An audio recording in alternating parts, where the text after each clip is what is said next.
Assalamualaikum. Hai, nama saya Erina Anastasia dari SMA Bakti Data kelas 11 IPA 1. Saya sebagai konseptor atau pembuat materi.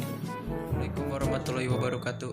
Nama saya Irga Yodanandito dari kelas 11 IPA 1 dari sekolah SMA Bakti Data. Saya di sini sebagai editor atau tukang edit. Terima kasih. Assalamualaikum warahmatullahi wabarakatuh. Saya Lutfi Labib dari SMA Bakti Data kelas 11 IPA 1. Di sini saya dan teman-teman saya akan menjelaskan materi ekonomi, masalah-masalah pembangunan ekonomi di negara berkembang dan di Indonesia, serta kebijakan dan strategi pembangunan ekonomi. Masalah pembangunan ekonomi di negara berkembang dan di Indonesia. Secara umum, permasalahan pembangunan ekonomi yang sering dialami oleh negara berkembang yaitu pengangguran, kemiskinan, ketimpangan dalam distribusi pendapatan, dan tingginya pertumbuhan penduduk. Hal ini menunjukkan ketidakmerataan kesejahteraan masyarakat yang menghambat proses pembangunan ekonomi. Berikut ini adalah penjabaran dari beberapa masalah pembangunan ekonomi. Yang pertama, kemiskinan. Kemiskinan seringkali menjadi masalah yang tidak pernah terselesaikan dalam setiap tahap pembangunan ekonomi negara berkembang. Hal ini diakibatkan adanya siklus yang terjadi secara berulang dan sulit terselesaikan. Mengapa kemiskinan menjadi salah satu masalah dalam pembangunan ekonomi?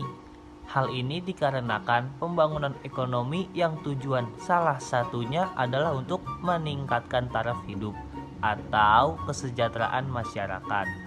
Apabila semakin banyaknya kemiskinan di suatu negara, maka tujuan dari pembangunan ekonomi tersebut tidak terpenuhi atau tidak berjalan sesuai dengan apa yang diharapkan. Maka dari itu, banyaknya angka kemiskinan pada suatu negara sangat berpengaruh terhadap jalannya pembangunan ekonomi. Assalamualaikum warahmatullahi wabarakatuh. Saya Firzi Padantia, kelas 11 SMA Bakti Data. Saya dan teman-teman saya akan menjelaskan materi ekonomi, yaitu masalah-masalah pembangunan ekonomi di negara berkembang dan di Indonesia, serta kebijakan dan strategi pembangunan ekonomi. 2. Pengangguran. Menyatakan bahwa masalah pengangguran telah menjadi momok yang begitu menakutkan, khususnya di negara-negara berkembang seperti di Indonesia. Hal ini sudah tidak asing lagi ketika kita membicarakan masalah pengangguran yang ada di Indonesia. Pengangguran ini terjadi karena jumlah pencari kerja lebih besar dibanding jumlah peluang kerja yang tersedia dan masih adanya anak yang putus sekolah sehingga kesulitan untuk mencari pekerjaan, serta terjadi pemutusan hubungan kerja atau PHK karena krisis global. Jika tingkat pengangguran di suatu negara relatif tinggi, hal tersebut akan menghambat pencapaian tujuan pembangunan ekonomi yang telah dicita-citakan. Hal ini terjadi karena pengangguran berdampak negatif terhadap kegiatan perekonomian. Pengangguran bisa menyebabkan masyarakat tidak dapat memaksimalkan tingkat kemakmuran yang dicapainya.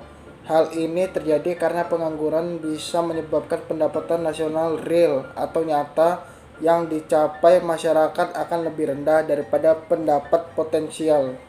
3. Ketimpangan dalam distribusi pendapatan. Ketimpangan distribusi pendapatan membuat jurang si kaya dan si miskin semakin curam, yang mengakibatkan terjadinya kecemburuan sosial dan berpotensi untuk memicu terjadinya berbagai tindakan kriminal.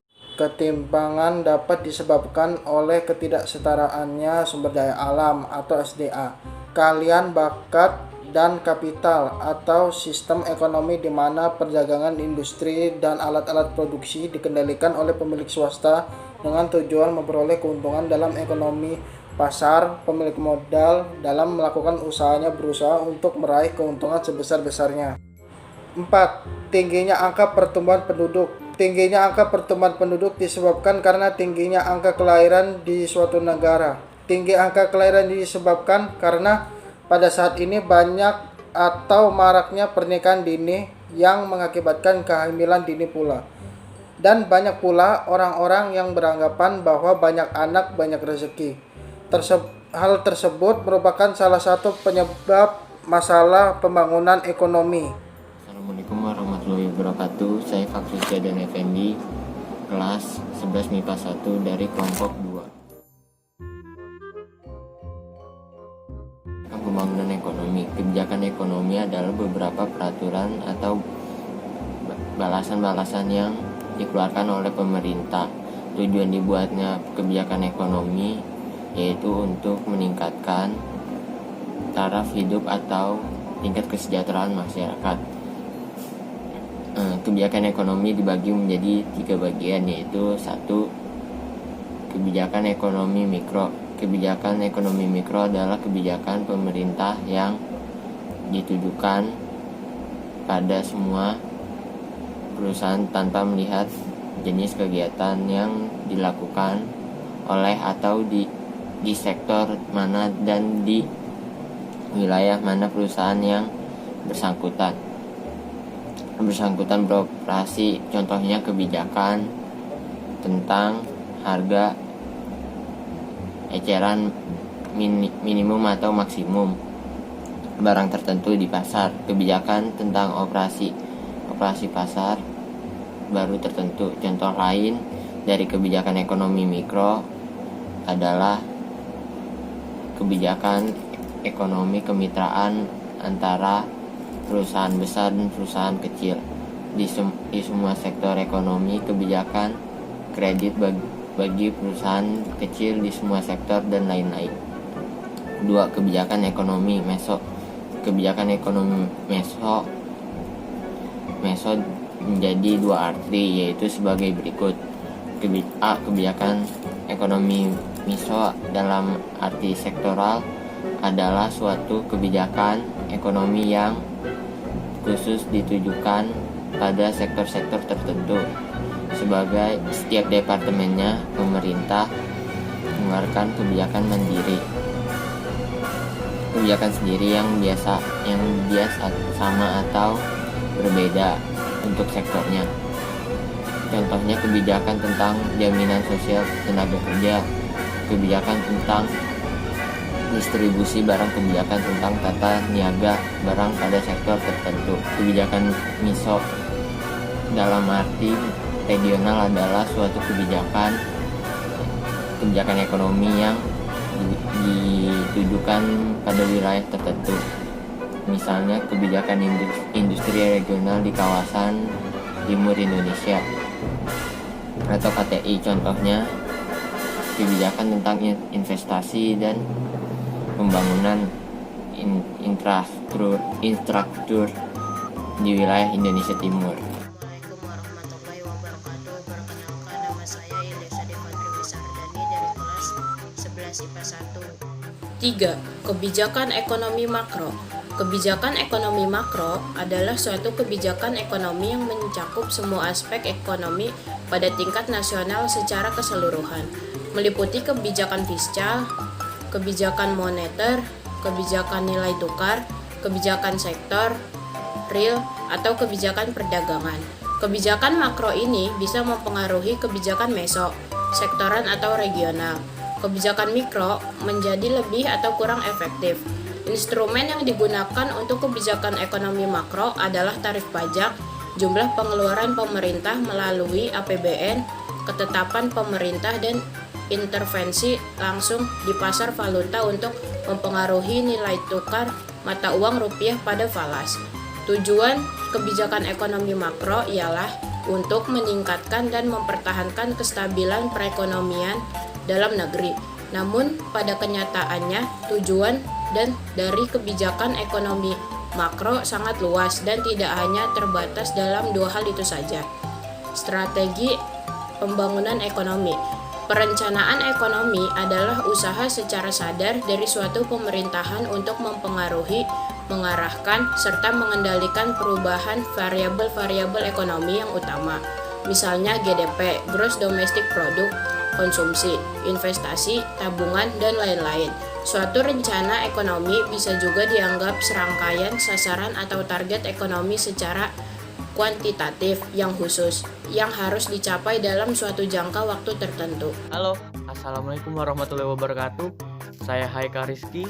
Saya akan menyampaikan strategi pembangunan ekonomi yang dapat dilakukan oleh suatu negara, yaitu 1. Strategi pertumbuhan. Strategi pembangunan ekonomi negara terpusat pada pembentukan modal serta menanamkan secara seimbang, terarah dan mengusat. Selanjutnya, bahwa pertumbuhan ekonomi akan dinikmati oleh golongan lemah atau golongan bawah melalui proses merambat ke bawah atau melalui tindakan koreksi pemerintah mendistribusikan hasil pembangunan. 2. Strategi pembangunan dengan pemerataan. Konsep strategi ini adalah dengan dilaksanakannya peningkatan pembangunan melalui teknik social engineering, yaitu penyusun perencanaan induk dan paket program terpadu. 3. Membuat dan melaksanakan perencanaan pembangunan. Tujuannya tentu untuk mencapai sasaran pembangunan ekonomi. Namun demikian, apa arti perencanaan tanpa pelaksanaan? Oleh karena itu, dalam perencanaan ini perlu adanya dukungan pemerintah dan pengawasan dari seluruh masyarakat. 4. Mengembangkan kegiatan ekonomi. Pemerintah ikut mendukung kegiatan modernisasi mulai dari sosialisasi hingga pemberian subsidi. Masalah permodalan untuk perubahan struktur ekonomi ini tentunya akan teratasi jika pendidikan meningkat, terlaksananya pembangunan ekonomi, serta tabungan dan investasi. 5. Meningkatnya tabungan dan investasi. Tabungan dan investasi merupakan modal sangat penting dalam pembangunan. Dengan perbaikan kualitas pendidikan, masyarakat akan berupaya untuk meningkatkan produktivitas dan pendapatannya sehingga dapat meningkatkan tabungan dan investasi. 6. Meningkatkan kualitas pendidikan. Pendidikan merupakan unsur paling penting membentuk kepribadian bangsa dan kualitas masyarakat. Di berbagai negara, pendidikan selalu diutamakan dalam setiap pembahasan strategi yang dapat dibuat pemerintah untuk memajukan pembangunan ekonominya. 7. Strategi ketergantungan. Inti dari konsep strategi ketergantungan itu adalah kemiskinan di negara berkembang itu disebabkan adanya ketergantungan negara tersebut kepada pihak-pihak negara yang lain. Namun dalam teori itu kita dituntut atau negara tersebut dituntut untuk mandiri. 8. Strategi pendekatan kebutuhan pokok. Sasaran dari strategi ini adalah menanggulangi kemiskinan secara massal.